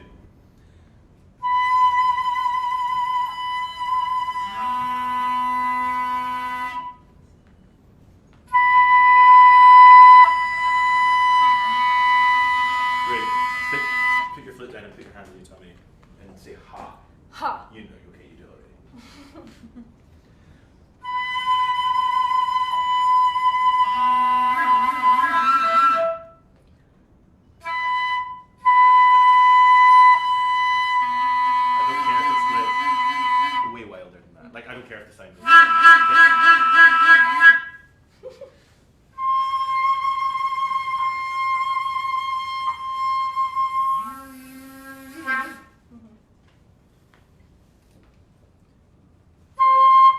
That's too high.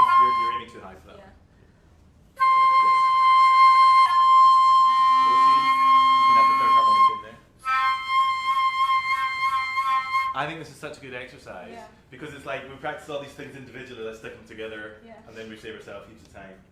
And I quite often will warm up, and it's about volume, but it's not as vulgar as volume. It's about I don't know the word to explain that. You know what I mean? Expansion. Yes, that's the word, expansion. God, I've been looking for that word for a long time. Okay, it's a really good little exercise, and people will say, "Oh, that's a bit weird." I don't care. I do it all the time, and it's worked. So that's what I'm really interested in. You sound so good. Thank you so much. Do you record yourself? And I need to more. Yeah. Honestly, I know it's horrible. Yeah. Do it. You learn so much more from just listening for 5 minutes on your iPhone than you do with an hour with someone like me. I swear. And give yourself the best chance. We work in a real competitive industry. Don't kick yourself in 3 years' time because you didn't do these little things and the other girl did. Yeah? Be the girl. Be the other girl. Because I want to come here in 5 years' time and you're going to be playing in the Met. That's what I want. I don't want you coming going, "Oh, Stephen, I can't get any work. How can I get work?" Yeah, because you're more than capable of being principal flute of the Met in 5 years' time. Yeah, nice to meet you. Thank you.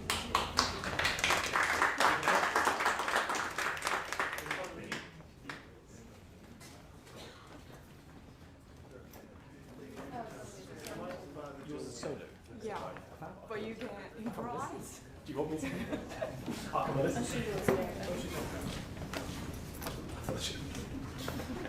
Hey, Hi. how are you doing? What are you playing? Oh, you're on an iPad. Ibert? Ah, PS. Yeah. Can I just grab a copy of the music? Because I don't know it Oh, super really? well. Sorry. You can have a look too. Nobody's listening. Everyone's just talking amongst themselves for a few minutes. I'll grab the music for a bit.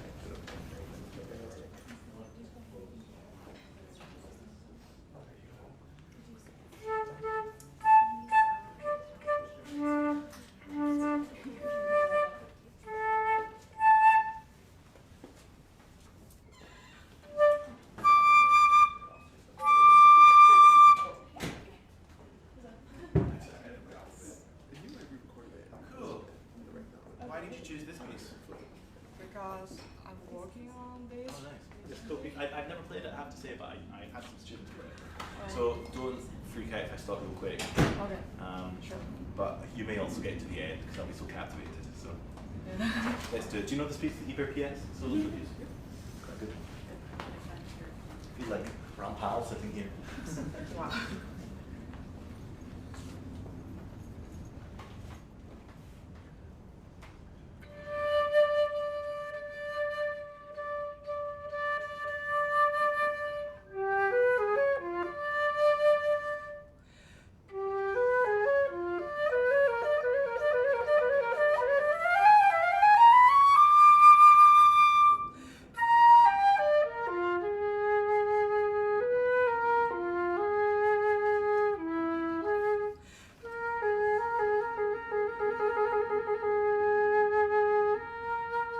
Freya. It's Freya, right? Yeah. Really good. So precise. Now that you've played, do it again. Just so you're relaxed a bit.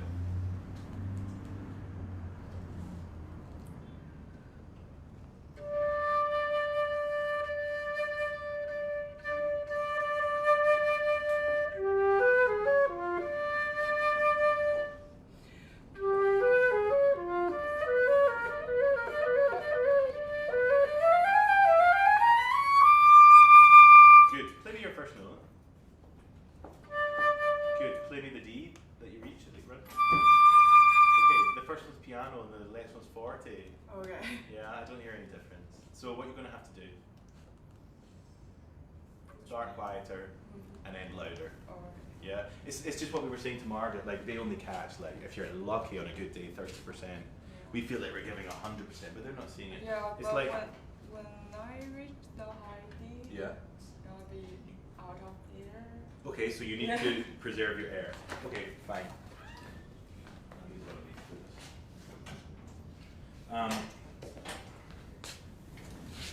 So why not take an extra breath? Play it for me. Let's find some. Also, if you play quiet at the beginning, you're going to preserve your air. This is how quiet you can do.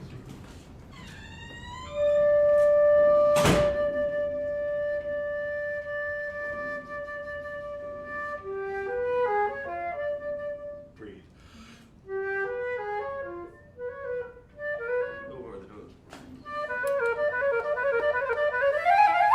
Yeah? Something like that.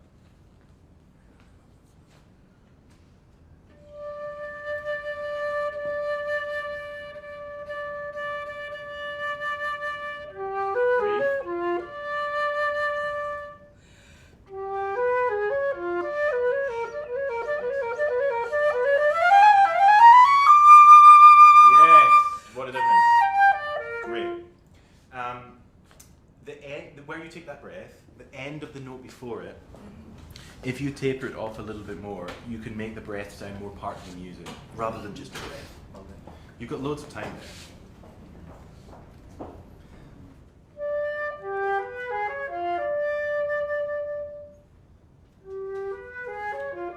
The breath was totally just part of the music.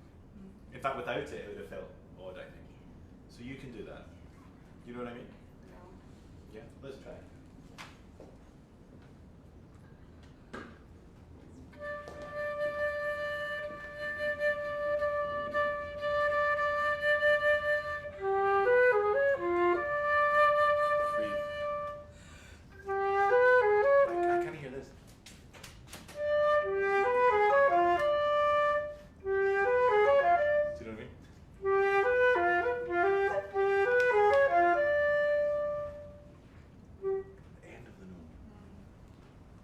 So minimal, but it's so important.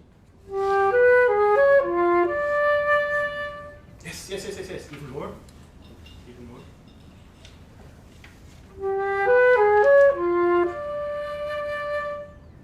So you're trying to do the diminuendo from the start of the D, but do the diminuendo at the end of the D. It's like, do this for me. Just take the D. Make it no diminuendo like this. Just do that.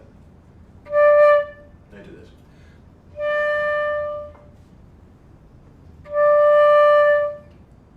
I think the tail of your note isn't as long as mine.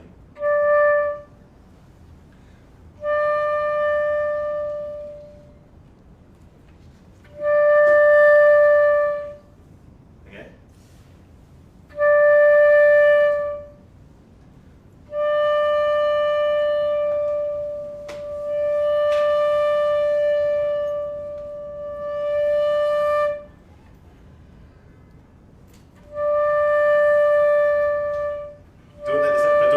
Stop in this particular thing. So it's like just cycles of waves.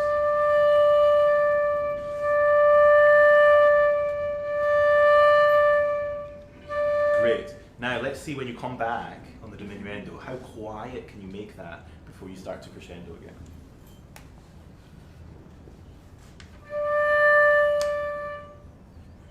Yes. Slower the diminuendo.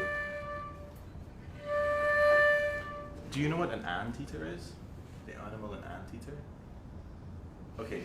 Do you know what an elephant is? Yeah.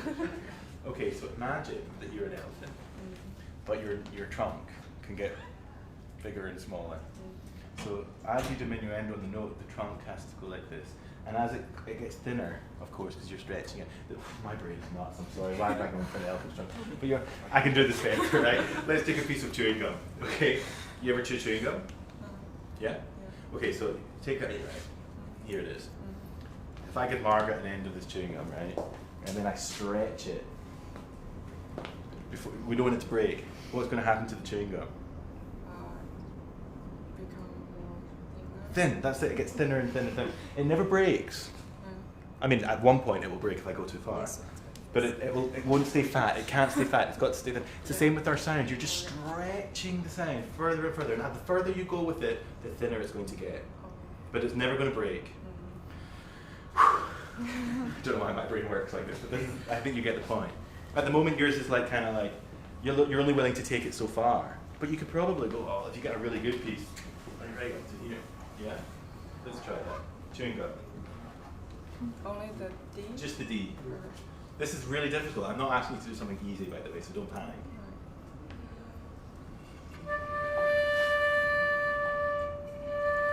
Yes. This is it. Do you hear the difference?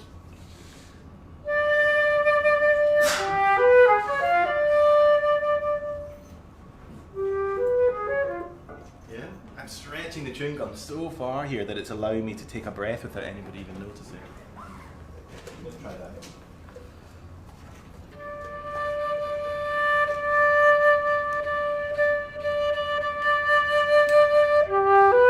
Stretch. Yes.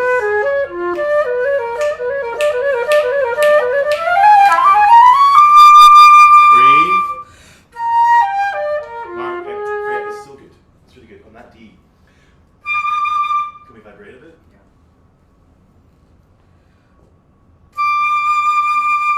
More. Yes. Breathe. No, you need to take the breath here. You're not going to make it in context. Go again from here.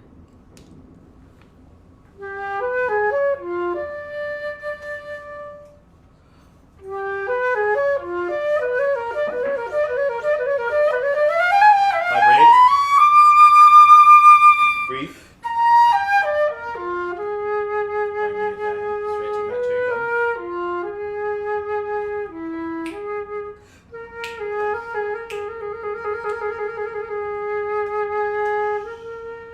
Breathe.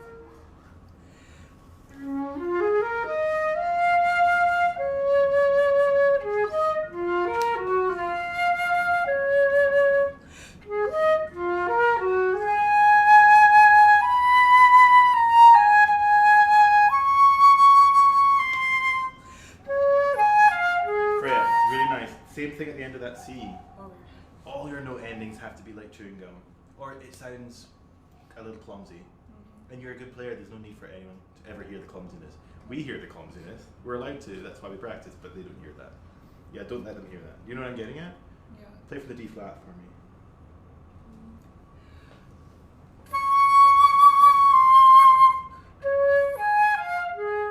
Same on the A flat.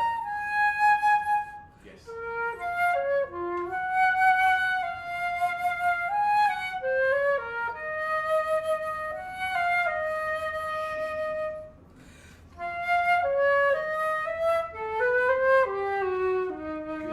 What do you tell me what kind of mood you want to create with this?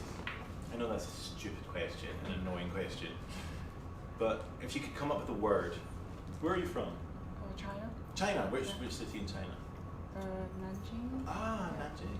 I was playing in Tianjin a couple of years ago. It was good Yeah, fun. I know that story. You tell me. Oh, I told you already. Yeah. And I went to Mutianyu. Did I tell you about my Mutianyu story on the wall? Yeah. That's another story. Okay. I know English isn't your first language, but what word would explain the mood of this? Like, would it be angry? Would it be sad? Would it be calm? Would it be exciting? Any of those? Is it angry? No. Is it exciting? No. No. So it's much more on the other side. Calm, reflective, peaceful. I need to hear much more of that.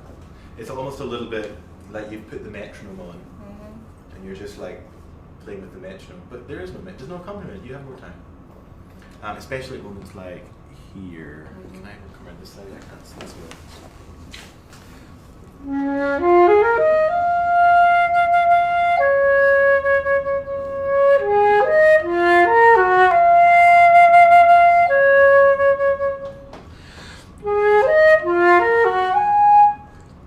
That's a kind of really interesting interval. Yeah, so show it. I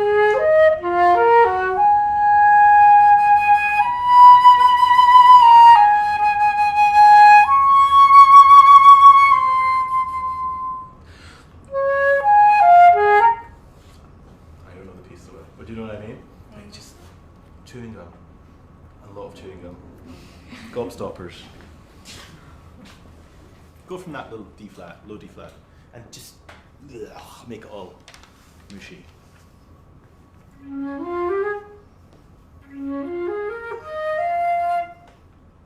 How quiet can you diminuend that?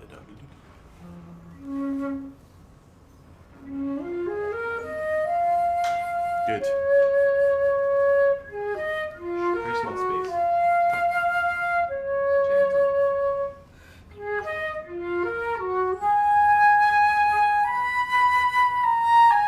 you know what I like to do on a lot of middle register notes? I bend with my G sharp key. I don't know if you guys know about this. It just adds a little bit of color.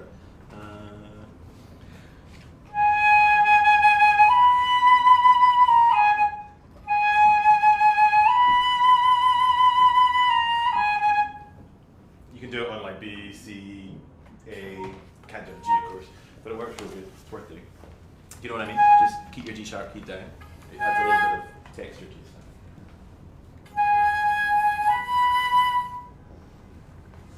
Go from there. That's a good place.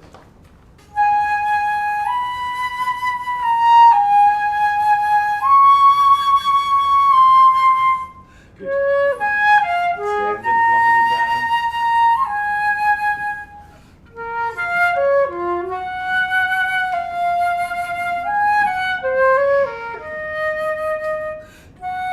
Oh, let's not breathe there. Let's not breathe. Can you write on this?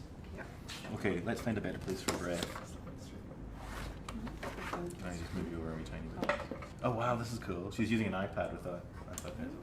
I'm so old school, I'm too scared to do that. My battery will die.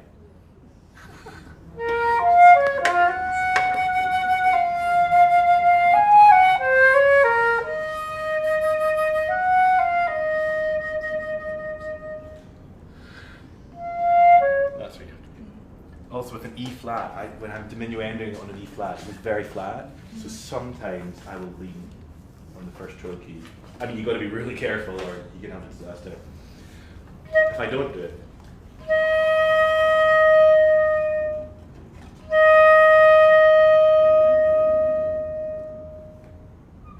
yeah, Bach G minor, second movement. Really good moment for there. Bruckner Symphony, really good moment. Just Yeah, I mean, you can hear it. If I just whack it down, you'll hear it. You know how sometimes on an E we might bend that one? It's just the same thing, but the other one. But because you got all your fingers in, you kind of have to roll and like, it's a bit clumsy, but it is possible. I mean, I do loads of these things, and I don't care anymore that people might think I'm cheating. You know, what do I do? Oh, ballet moves. The very last note is a pianissimo A on a harmonic. It's a disaster waiting to happen, yeah? So the harmonic would be this. Ooh, I don't like it. So I lift that finger up, so I think it sounds better. It still sounds harmonic-y. I pop the G sharp key down, and I vent like mad, sliding off here.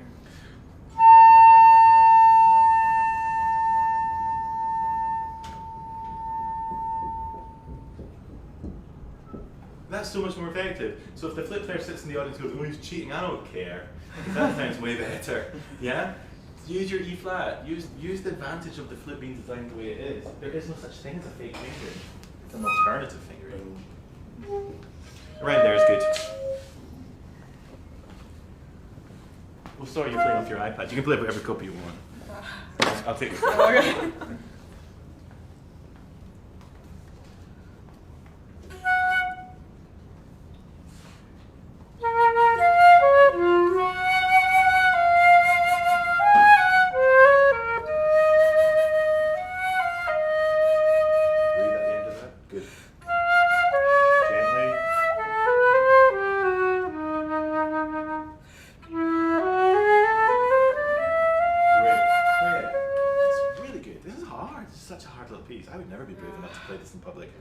Let's talk about colour change. It's still a bit of a weird way of looking at it, but I'm going to talk about it. Playmate, B flat, going down, sorry, in the key of the piece.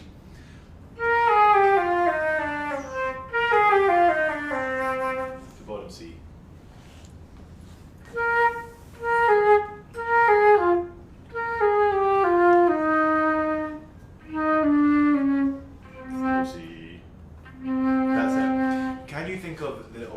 Rather than, do you remember when we were talking to DeShaun, I think it was, about the basketball in his mouth? It's a similar thing. Rather than thinking of it like this, I want it more like this. So I don't really like the vowel sound thing, but it's like going from A to U. Because I think when we go lower, we're very tempted to go Rrr, and it doesn't sound like a flute, so we get this like which is sometimes useful, but actually what's much more beautiful, especially when you're playing on your own, I think is, you know what I mean? It sounds like a flute to me. Do you hear a difference? And all I'm doing is like imagining I'm speaking in Paris. At the moment you're kind of speaking in like, you're speaking in Chinese? Yeah. Yeah? Do you speak French? You can pretend.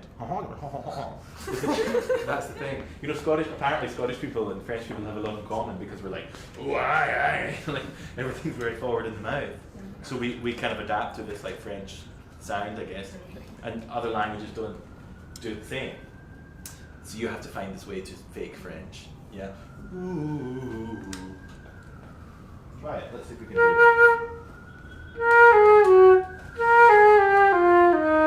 Very good. Let's not even go lower than that. Give me the give me the Chinese version like this.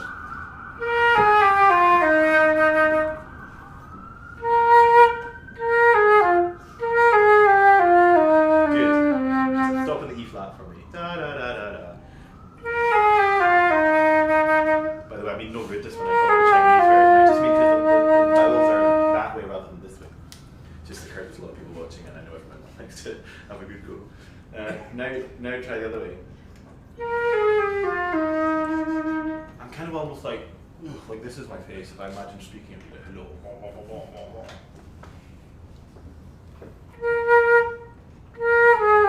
Good, even further.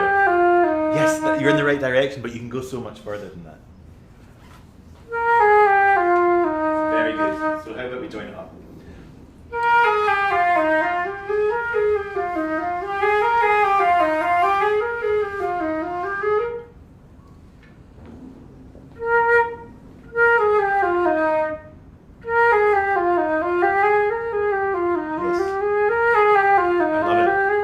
That French colour, I think, is what you really want to exploit down here, because it's going to work much better than.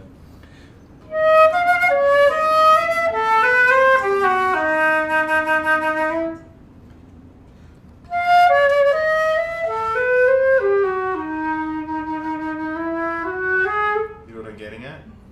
It's like a tone study almost. Am I making sense? I'm just talking about beauty at the end of the day. That's all I care about, really. It goes back to this whole thing, nobody's going to die. So make it as beautiful as you can and hope for the best. Yeah?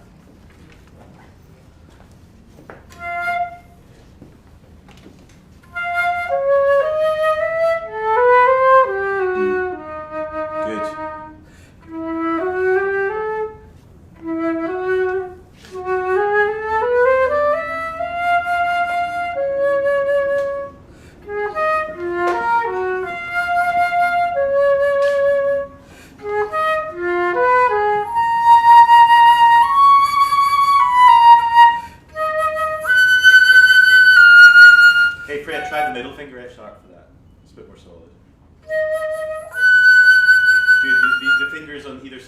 React quicker. I'm hearing like a splash. Still hearing a splash. I can actually see one bit so much faster than the other. Yeah, all together at the same time. Third finger's not coming up.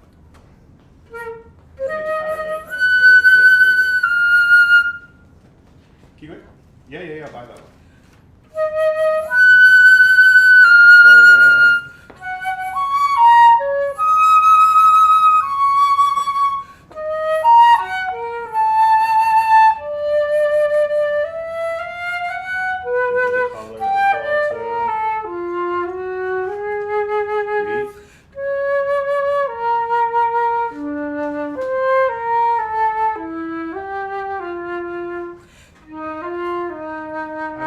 Taking an extra breath earlier. What do you think? Yeah. Just because if you cut the phrase.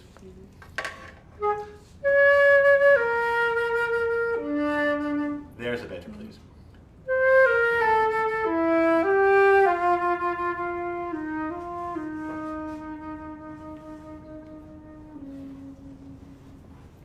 Yeah? And then you got loads of room to go.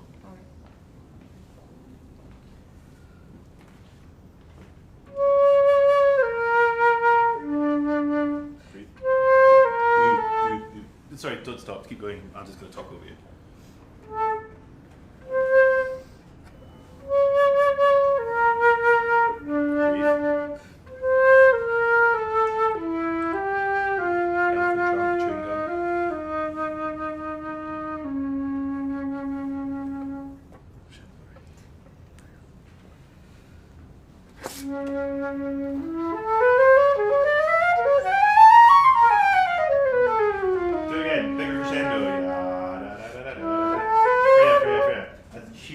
crescendo as you can there. Alright.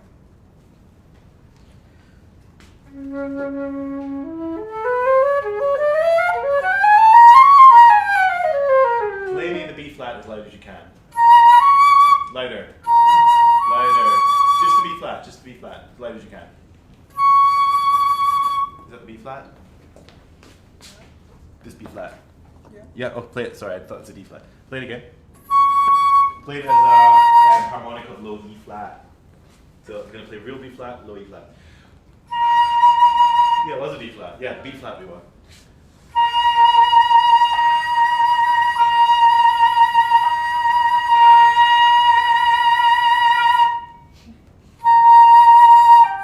E flat. So play me a low E flat. Okay, now overblow that note and make it sound the same as that B flat. Yes, there you go. The airspeed has to go so fast. Do you drive? Yeah. Yeah. Okay, so do you drive in New York? No. Oh yeah, me neither. I wouldn't do that. So imagine this. You're B flat. You're on a nice country road in Tianjin. You're E flat. You're in Beijing. Busy, busy, busy. You can only drive because you got the right color number plate on that day. It's got to go faster. You're on the highway. Yeah. Gentle on the B flat. Power on the E flat. But the pitch is the same. Yes, that's it. And then switch between them.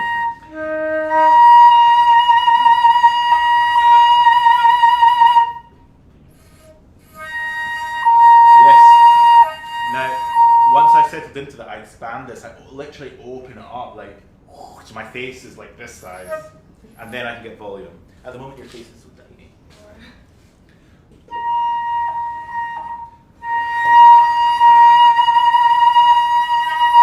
I almost can't split it because every time I push, I'm like, you know, like my mouth is just getting wider and wider and wider. Imagine me like, actually. Feel the pressure here. Yes. Further. Yes. Yes, yes, yes, yes, yes. That's so good. Again. There's your B flat volume.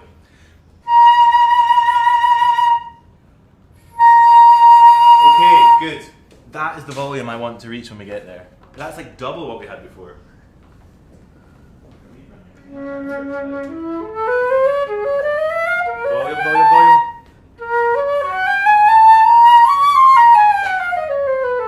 I'm not going to demonstrate this because I have no idea what the notes are. Keep going.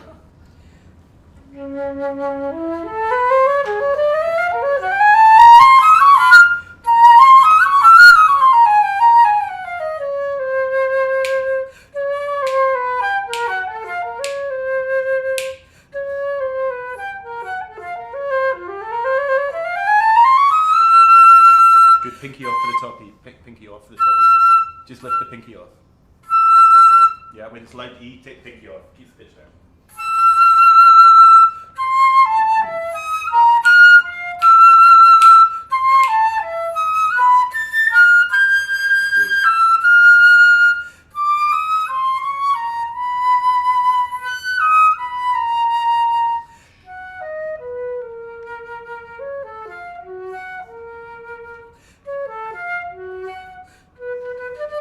I don't like that breath, I'm so sorry. Because the tongue has got to sound like a surprise. It's got to sound like a real surprise. Where is it? Where is it? Breathe.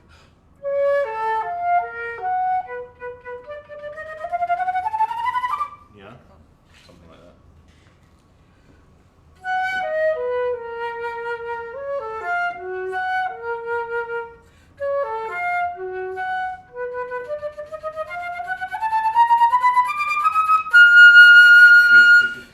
Try your top F with this finger as well.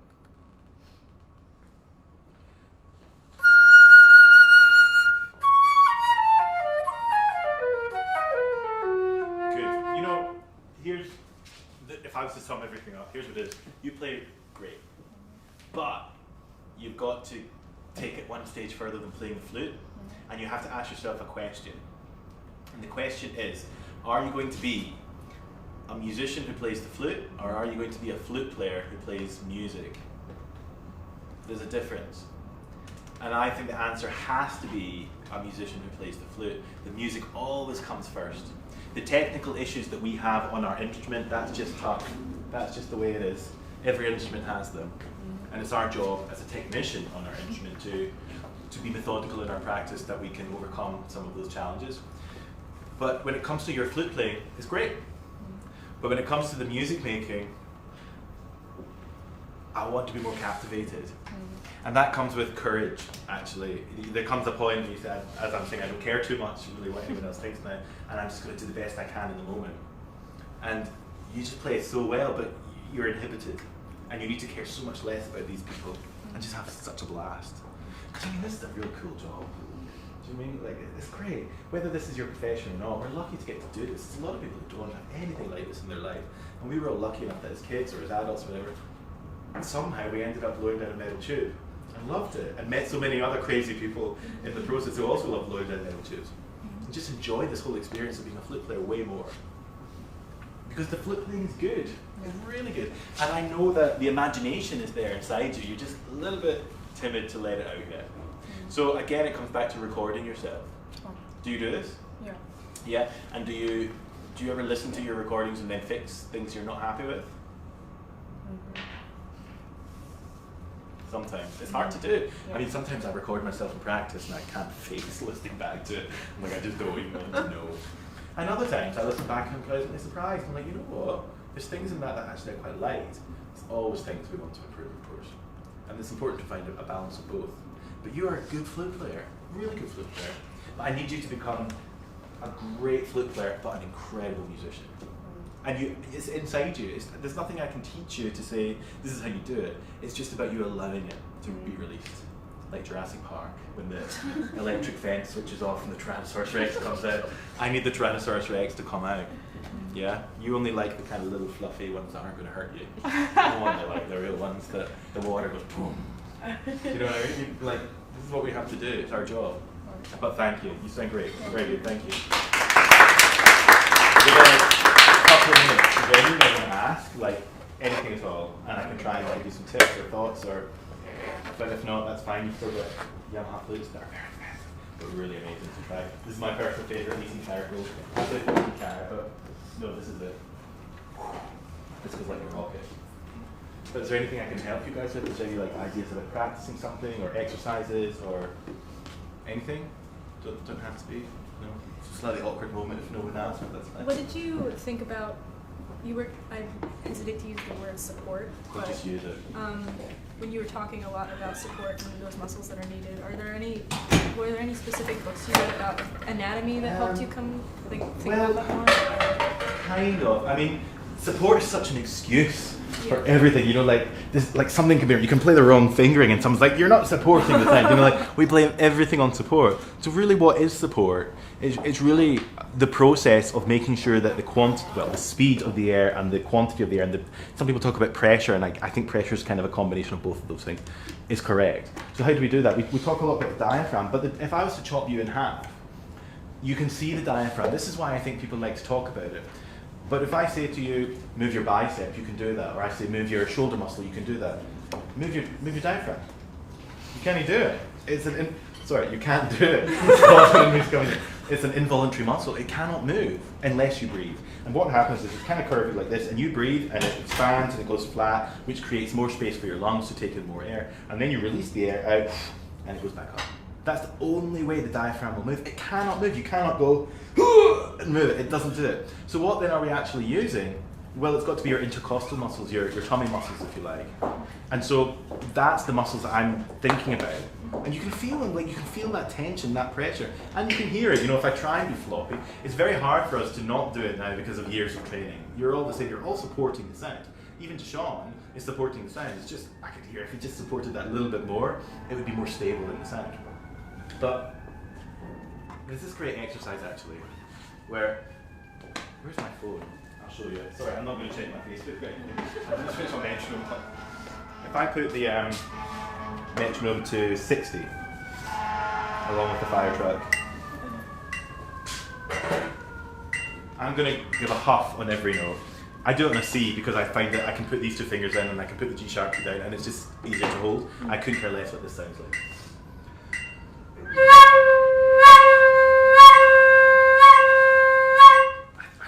see how violent the movement is.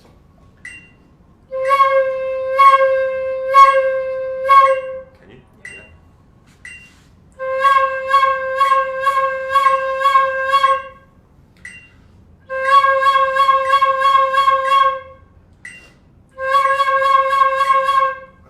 I mean, like, and I would spend a week doing one on every pulse, a week doing two of it, but it's a slow process.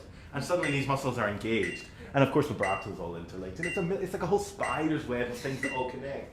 I get all these questions all the time about, oh, where are you articulating? Where does your tongue go? And I'm like, my tongue is all over the place. Like, it doesn't go to one place and stay there for the whole time. There's a million ways to do things, and I try and take like a little bit of everything. Sometimes because I'm not even in control, I just have to take it to do it. Other times because I am in control and I can select those things.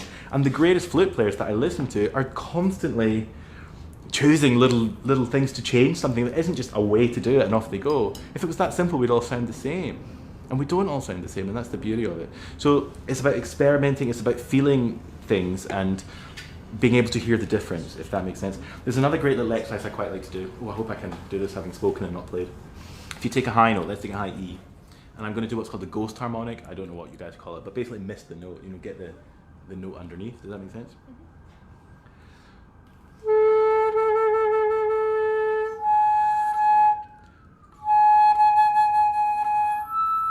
And I'm just going to kiss it, let it kiss the real pitch. That's how I explain it.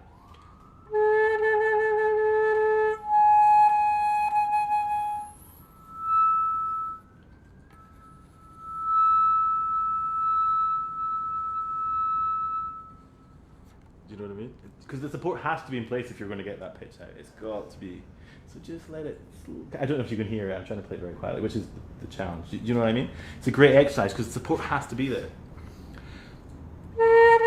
If the support isn't there, I'll get this.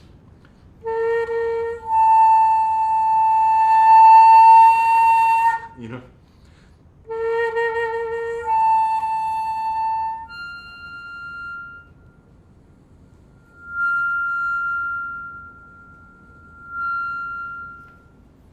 Yeah? So it's about experimenting these things. There's a million books over there that'll teach you all kinds of stuff, but there's way more thoughts in here. I don't really use these books. I tend to have kind of invented my own things, or my teachers have played stuff and I've copied it back. And you don't need the books, although you should definitely buy the books. But do you know what I mean? Like, there's more to it than just what's in the book. Owning the book will not be enough. Practicing the book won't be enough either, because you've got to actually understand how to do it, I think, to some extent, and be able to recreate it every time. Does that make sense? I'm kind of waffling a bit. But thank you guys so much for coming. It's been a genuine pleasure to meet you all.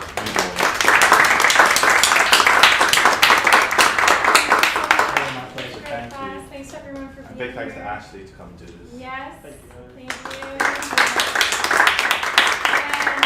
And another big thank you to Yamaha, and we will stick around for a little bit if anybody wants to try some of these flutes out. Sorry to our digital audience, you can't. Oh, I forgot they're here. They're Well, that's here, terrible. they're with I us. hope they haven't seen my bum as I like bend over all